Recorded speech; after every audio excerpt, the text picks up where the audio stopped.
Welcome back to the channel, guys.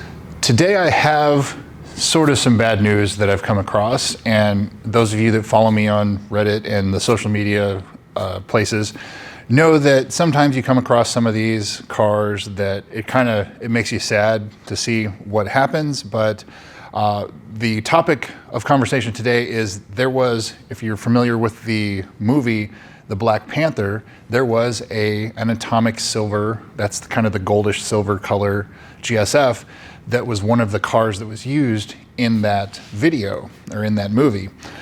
The reason that it was of interest to me is because I actually came across a video on YouTube, and I'll show you some screenshots here on your screen now, of a guy that showed some of the pictures and some of the video of the car.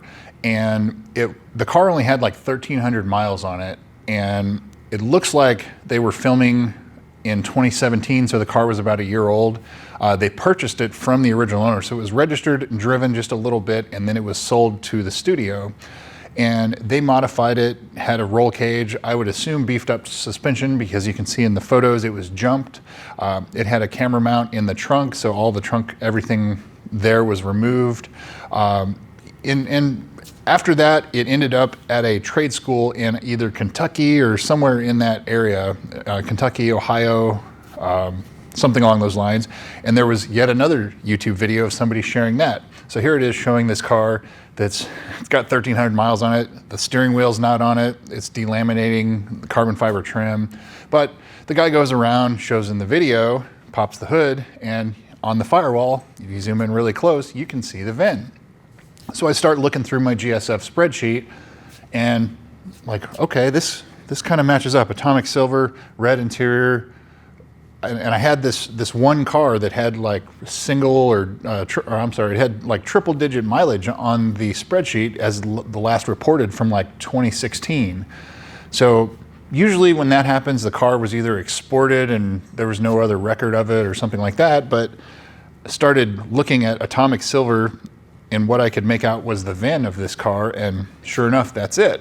So I go and run another Carfax on it, and I go look, and it says, yeah, it was crushed at LKQ, and here's the contact, and it gives the phone number and an email. Well, I call them up, and they kind of pass me off to another person, and then I get the email of the person that I needed, and then of course contact him, and I said, hey, can you confirm to me that this was crushed? And I know sometimes you guys take pictures because the manufacturer wants you to or whatever.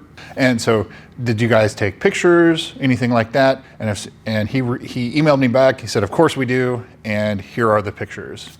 And so I'm gonna share those with you now, and it is painful to see, but it's a low mile, it's a low mile, two-owner car that had no accidents, that of course was used in shooting.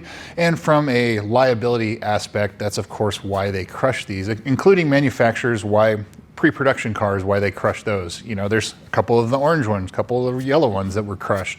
It sucks to see, but that's just part of how this game works. So, in a sense, it's the third most common color that disappeared, but it was a low mile car of a already low production car. So it makes the rest of the atomic silvers worth that much more. One less that exists in this market, and again, it's sad to see, but wanted to share that info. Special thanks to Alec for helping me find some of this information on this specific car. He's the one that brought it to my attention in the first place for the original YouTube video. And so I want to say thanks, Alec. And so yeah, that's all I have for you today. Just a short video, wanted to share that. I think in the future, what I'm gonna do once I finish these videos with the different colors and the productions for these cars, as these cars come up for sale, I'm probably going to create a video around each car for sale for future owners. You can revisit this 10 years from now and say, oh, well, here's what it was, here's what we knew about the car at the time. And so the video will probably be the actual VIN and then the information about the car, and we'll go from there. So anyway, thanks again for watching, guys, and we'll see you soon.